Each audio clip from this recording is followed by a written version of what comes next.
Antipathy বা অ্যালোপ্যাথিতে দেহের রোগ প্রতিরোধ ক্ষমতাটা কমে যায়, আর দেহের পক্ষে চিকিৎসায় সিমিলাস কিউরেটারে দেহের ইমিউনিটি বাড়ে, রোগ প্রতিরোধ ক্ষমতা বাড়ে এবং একসময় ওষুধবিহীন করা যেতে পারে।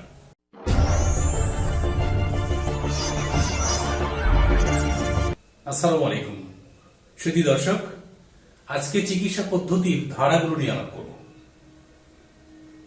চিকিৎসা বিজ্ঞানের জনক হিপোক্রেটস নিজে বলেছেন যে আজ থেকে, ওনার ভাষা অনুসারে, আজ থেকে চিকিৎসা বিজ্ঞানের দুটি ধারায় প্রচলিত হলো। তাহলে এই ধারাগুলো কি কি হতে পারে? আপনারা ভিডিওর প্রথম থেকে শেষ পর্যন্ত থাকবেন, চিকিৎসা পদ্ধতির এই ধারাগুলো ক্লিয়ার হতে পারবে ইনশাল্লাহ। তো দেখা যাক। হিপোক্রেটস বলেছেন যে চিকিৎসা পদ্ধতির দুটি ধারাই। প্রথম ধারাটি কি?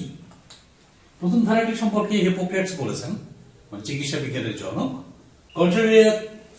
কন্ট্রারিস কিউরেটর।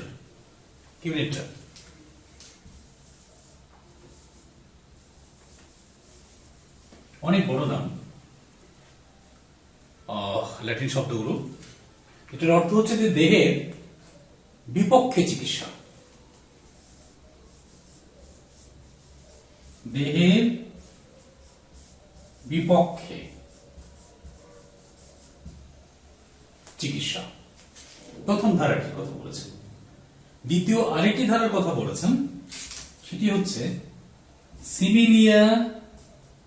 সিমিলিবাস কিউরেটর।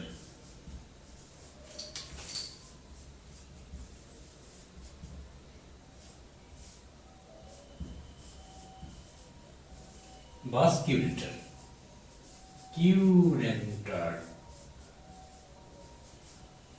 বা দেহের পক্ষে চিকিৎসা। দেহের পক্ষে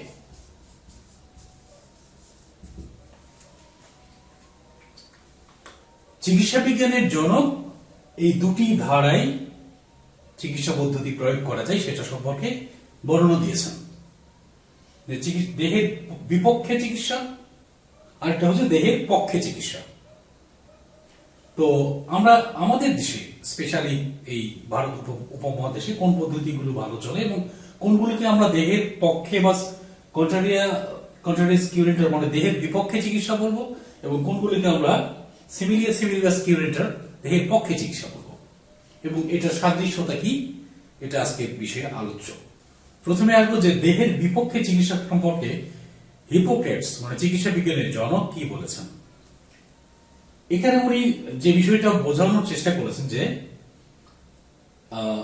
দেহের রোগের বিরুদ্ধে কাজ করতে গিয়ে দেহের অনেকাংশে ক্ষতি সাধিত হতে পারে এই চিকিৎসা বিজ্ঞান, কিন্তু রোগকে সাপ্রেস করতে গিয়ে বা রোগকে কন্ট্রোল করতে গিয়ে বা রোগকে কনফাইন করতে গিয়ে একটা ফোর্স ক্রিয়েট করা হয়, আর সেই ফোর্সের জন্য অনেক সময় রোগের বিপক্ষে না গিয়ে বা যাওয়ার পরেও দেহের বিপক্ষে চলে যায়। এই বিষয়টা তখন থেকেই, মানে সেই হিপোক্রেটসের সময় থেকেই এই দেহের বিপক্ষে চিকিৎসাগুলো চলে আসছিল। এই ধারাগুলো যুগান্তরে আস্তে আস্তে প্রবাহিত হতে হতে এই বিপক্ষে চিকিৎসাটা একসময় এটা নাম ধারণ করে হেটারোপ্যাথি।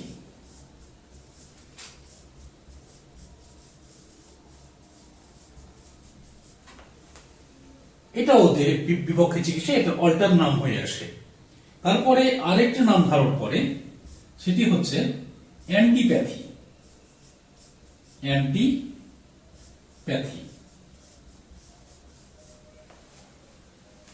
এটাও কয়েকশো বছরে এটা অ্যান্টিপ্যাথি বা বিপরীত প্যাথি এটা প্রচলিত থাকে, এবং শেষে এটার নাম ধারণ করে যেটা আপনারা চমৎকার একটা বর্ণনা পাবে, সেটি হচ্ছে অ্যালোপ্যাথি।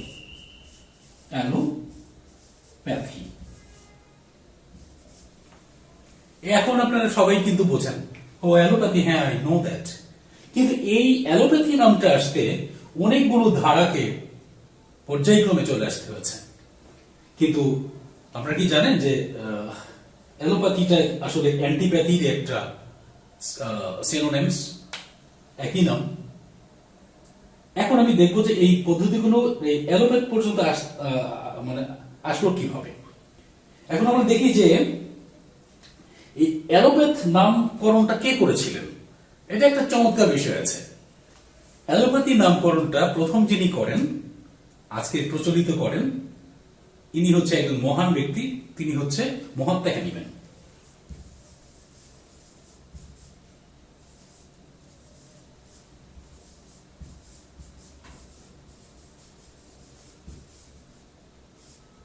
মহাত্মা হ্যানিম্যান ইনি কিন্তু দুটি পদ্ধতিরই জনক, একটা হচ্ছে অ্যালোপ্যাথি আর একটা হোমিওপ্যাথি।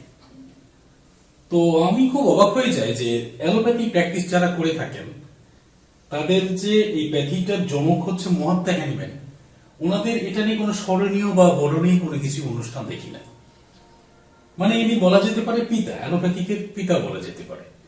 আজকে বাংলাদেশে বঙ্গবন্ধুর বাংলাদেশের জনক বলা হচ্ছে, তাকে কিন্তু অনেক অনুষ্ঠান হয়, ভালো, অসুবিধা নেই। ভারতে মহাত্মা গান্ধীর কথা বলা হচ্ছে, ওনাকে জাতির পিতা বলা হচ্ছে। কিন্তু অ্যালোপ্যাথিক পিতা যে মহাত্মা হ্যানিম্যান, ইনি হোমিওপ্যাথিরও জনক এবং অ্যালোপ্যাথিরও জনক। তো অ্যালোপ্যাথি যারা প্র্যাকটিস করে এই জনকের কোনো নামই নেই না। আমি দেখিনি যে হ্যানিম্যান সম্পর্কে আলোচনা হচ্ছে, যেমন যিনি প্যাথিটা আবিষ্কার করলেন। তো যা হোক, আমি সেখানে থাকতে চাচ্ছি না, আমি চাচ্ছি যে ব্যাপারটাকে আপনাদের সামনে ক্লিয়ার করতে। তো হেটারোপ্যাথি বা অ্যান্টিপ্যাথি বা অ্যালোপ্যাথি এটা একই ধরনের নাম, সর্বশেষে এটা নামটা চলে আসছে। শুধু দর্শক, অ্যালোপ্যাথি এটা অ্যান্টিপ্যাথি থেকে আসছে। অ্যান্টি মানে কি? বিপরীত, বিরুদ্ধে, এই তো। এখন দেখা যাক যে অ্যালোপ্যাথিটা কিভাবে অ্যান্টিপ্যাথি বা কিভাবে অ্যান্টি হচ্ছে, এটার একটা আমরা ধারাটা জেনে নিই। অ্যালোপ্যাথির যে মেডিসিন গুলো, ড্রাগস গুলো যেগুলো পাচ্ছি, সেগুলো কিভাবে অ্যান্টিপ্যাথি বলা হচ্ছে।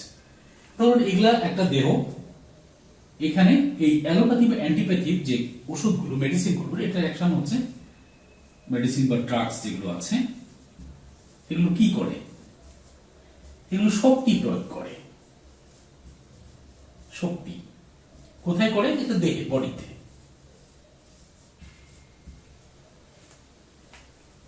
এর দুটি কাজ। একটা হলো এই শক্তিটা দেহের কাজকে বাড়িয়ে দিবে অথবা কমিয়ে দেবে। অ্যালোপ্যাথি বা অ্যান্টিপ্যাথির মেডিসিনগুলোর কাজের প্যাটার্ন দুটো, একটা হলো বডির কাজকে বাড়িয়ে দেওয়া অথবা আরেকটা হচ্ছে কমিয়ে দেওয়া। এটিকে আরেকটা ভাষায় বলা হয় অ্যাগোনিজম অথবা অ্যান্টাগনিজম। বা কিছু ওষুধ আছে অ্যাগোনিস্টিক, এটা হচ্ছে অ্যান্টাগনিস্টিক। এই হলো অ্যালোপ্যাথিক মেডিসিন। তো এই যে দেহের পক্ষে শক্তি প্রয়োগ করে এবং এই জন্য এটা অ্যান্টি বলা হচ্ছে। এবং যতগুলো মেডিসিন পৃথিবীতে এই অ্যালোপ্যাথি বা অ্যান্টিপ্যাথির আছে, সবগুলো কিন্তু অ্যান্টি, সবগুলো বিপরীত। আপনারা একটু দেখেন, যদি আমরা গ্যাসের জন্য ইয়ে করি, অ্যাসিড হচ্ছে না, অ্যাসিড বা অ্যাসিড নিয়ন্ত্রণ করতে বা অ্যাসিডিটি নিয়ন্ত্রণ করতে ওনারা যেটা ড্রাগস ব্যবহার করে, এটা হলো অ্যান্টি অ্যাসিড, যেটাকে ভালো ভাষায় অ্যান্টাসিড বলা হচ্ছে। তার অ্যান্টি এবং অ্যাসিড, এভাবে অ্যান্টি মানে প্রথমে বিপরীত, অ্যান্টি মানে বিপরীত, তারপরে অ্যাসিড, অ্যান্টি অ্যাসিড, এবং ভালো নাম হচ্ছে অ্যান্টাসিড। যদি এই অ্যালোপ্যাথিক বা অ্যান্টিপ্যাথিক মেডিসিনের যদি আমরা প্রেসারের জন্য কোনো ওষুধ দিই, তাহলে আমরা সেটাকে অ্যালোপ্যাথিক এই ভাষায় বলা হবে অ্যান্টি হাইপারটেনসিভ।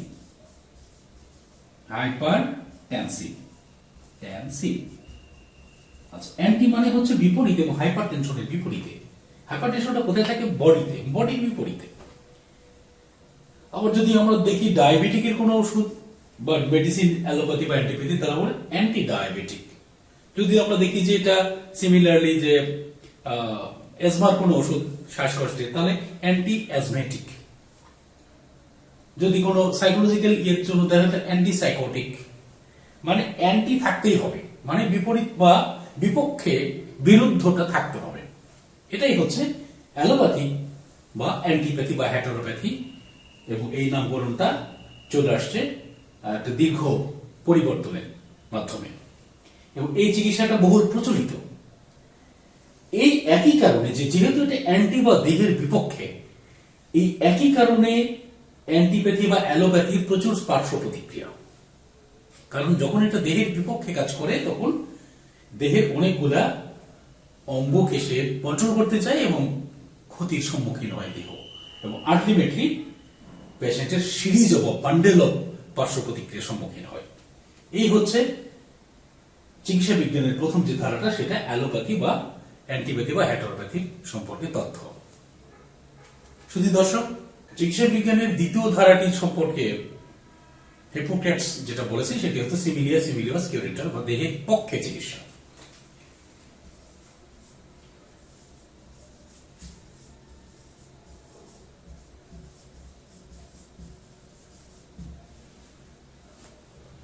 এই দেহের পক্ষে চিকিৎসা অনেকগুলো ধারা আছে, অনেকগুলো, মেজরিটি। যেমন এক্সারসাইজ, এটাও কিন্তু দেহের পক্ষে, তার মেডিটেশনস, অনেকগুলো। এবং এই চিকিৎসা বিজ্ঞানগুলো অ্যান্টি না, মানে এগেনস্ট অফ বডি না, ফেভার অফ বডি, দেহের পক্ষে কাজ করে। যেমন খুব ভালো একটা ব্যাপার আছে যে ভিটামিন থেরাপি। ভিটামিন থেরাপি এটা দেহের পক্ষে। ডায়েট এন্ড ডিসিপ্লিন দেহের পক্ষে, ডিসিপ্লিন দেহের পক্ষে, মেডিটেশন দেহের পক্ষে। হোমিওপ্যাথি, ইয়েস, হোমিওপ্যাথিটা এখানে যদিও ড্রাগস, কিন্তু এত সূক্ষ্ম মাত্রায় ইউজ করা হয় যে দেহের তেমন কোনো সাদৃশ্য ক্ষতি করে না যদি সঠিকভাবে অ্যাপ্লাই করা হয়। বাকি যে মেথডগুলো আছে, যোগ ব্যায়াম, তারপরে হচ্ছে আকুপ্রেশার, আকুপাংচার, অটোফেজি, আরো অসংখ্য 134 প্রকারের প্যাথি আছে। শুধু অ্যালোপ্যাথিক বাদে বাকি যে প্যাথিগুলো, মেজরিটি প্যাথি হচ্ছে দেহের পক্ষে কাজ করে, দেহের বিপক্ষে নয়, যেটা অ্যান্টিপ্যাথি বা হেটারোপ্যাথি বা অ্যালোপ্যাথি করে থাকে। এই চিকিৎসাগুলো হচ্ছে দেহের পক্ষে চিকিৎসা, অনেক বেটার এবং পার্শ্ব প্রতিক্রিয়াবিহীন চিকিৎসা। তো আমাদের দেশে যেটা প্রচলিত আছে সেটা হলো অ্যান্টিপ্যাথিক বা অ্যালোপ্যাথির যে প্রচলনটা আছে, এবং এতে কি হচ্ছে, এতে দেহের রোগ প্রতিরোধ ক্ষমতা বাড়ছে না। অ্যান্টিপ্যাথি বা অ্যালোপ্যাথিতে দেহের রোগ প্রতিরোধ ক্ষমতাটা কমে যায়, আর দেহের পক্ষে চিকিৎসায় সিমিলিয়াস কিউরেটরে দেহের ইমিউনিটি বাড়ে, রোগ প্রতিরোধ ক্ষমতা বাড়ে, এবং একসময় ওষুধবিহীন করা যেতে পারে, এবং সারা জীবন অ্যালোপ্যাথির মতো ওষুধ খেতে হয় না এই পদ্ধতিতে। তো এই পদ্ধতিগুলো হলো বাকি অসংখ্য পদ্ধতি, শুধু অ্যালোপ্যাথিকটা হচ্ছে দেহের বিপক্ষে পদ্ধতি। শুধু দর্শক, এই দুটা পক্ষ নিয়ে আপনারই ডিসিশন নেবেন যে কোন পদ্ধতিগুলো অ্যাপ্লাই করাটা বেটার। সবাই ভালো থাকেন, সুস্থ থাকেন। আসসালামু আলাইকুম ওয়া রাহমাতুল্লাহি ওয়া বারাকাতুহু।